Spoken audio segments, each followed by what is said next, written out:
All of the book of Hebrews has been very theologically meaty, dense, sophisticated, and often overwhelming. Chapters 7 to 9 were the most intense, focusing on Jesus' ministry as the high priest of a better covenant with a better sacrifice. From 10:19, the author begins to take all he has explained and start to use it to exhort and encourage these Christians.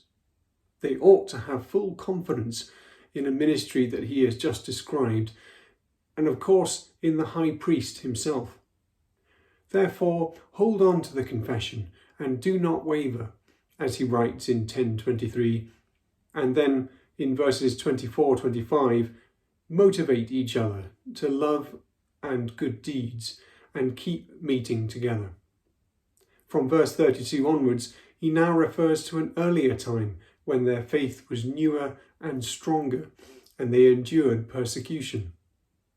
These themes will now be pursued in these later chapters. Chapter 11 listed many heroes of faith from the scriptures. What unites them all is the deferred promise. They persevered even though they did not reach their goal. These Christians must realize that theirs is the same kind of challenge and the same kind of faith. They join this story, and with the cloud looking on as witnesses, they run the race set out for them. Now the Christians must look forwards, the pioneer who has gone before them and who sits at the right hand of God. The author underlines Jesus' suffering, but that Jesus too looked beyond it to a greater joy and scorned the shame of the cross as a petty obstacle. In 12:4, their experience of persecution is mentioned again, and reveals now that it has not been so severe as to include physical harm. But having used Jesus' endurance of suffering as an example, now the author gives another perspective. This experience confirms them as being of God's family. This recalls chapter 2, 10-17, where he speaks of Jesus' incarnation by which we are made his brothers and sisters. In 12:5-6, the author first uses scripture as evidence of this wonderful reality, that suffering for Jesus only confirms the love of God and his fatherhood. Next, from verses 11-17, he uses a Kal Vachomer argument, which we have seen before. This argues from a lesser case to a greater one, and is identified usually by the question, how much more? If we respected our own parents when they disciplined us, knowing it was for a reason, how much more should we submit to God's discipline? The goal of God's discipline, as he says in verse 10, is to share in his holiness. The author comes back to his main point again in verses 12-13.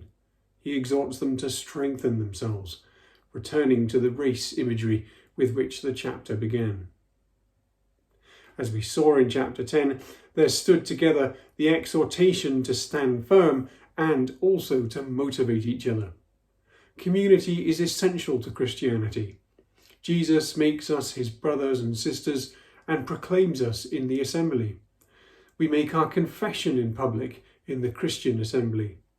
In persecution, we stand with those persecuted, as these Christians did, as noted in chapter 10. We must continue to meet together. We are joined by the cloud of witnesses. Here in 12:15, they are exhorted to keep each other in the faith, to make sure no one stumbles.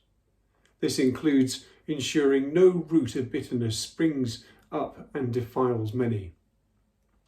The reference here is to Deuteronomy 29:18, which is about a person's heart turning away from God. The Christians are to make sure no one becomes like Esau, who he characterizes as godless and immoral. If Christians do not look out for each other, they can slide morally. Esau is presented as a dire example of someone who, having rejected his blessing, could not again attain it, though he sought it with tears. The author now jumps from Genesis to Exodus and the appearance of God on Mount Sinai. He contrasts the fear and gloom of Mount Sinai with the assembly of the firstborn in Mount Zion, the home of the living God. A covenant was made on Sinai with blood, with Moses as mediator, but now Jesus is the mediator of a new covenant with his own blood. And in another contrast, this is why Jesus' blood speaks a better word than the blood of Abel. Abel's blood speaks of justice for murder, but Jesus' blood redeems the world. The Mount Sinai scene is still in the author's mind from verses 25 to 29. The voice of God was heard from the storm. The author uses another Kal Vachomer argument, but reverses it so that it works from the greater to the lesser. If those at Sinai were warned with a voice from heaven and did not escape when they rebelled, how much less will we escape if we reject the voice from heaven? Staying with the Sinai scene, but now moving from Exodus to Haggai 2, verses 5 to 6, the author speaks of a new shaking to come, not just of a mountain, but everything which can be shaken.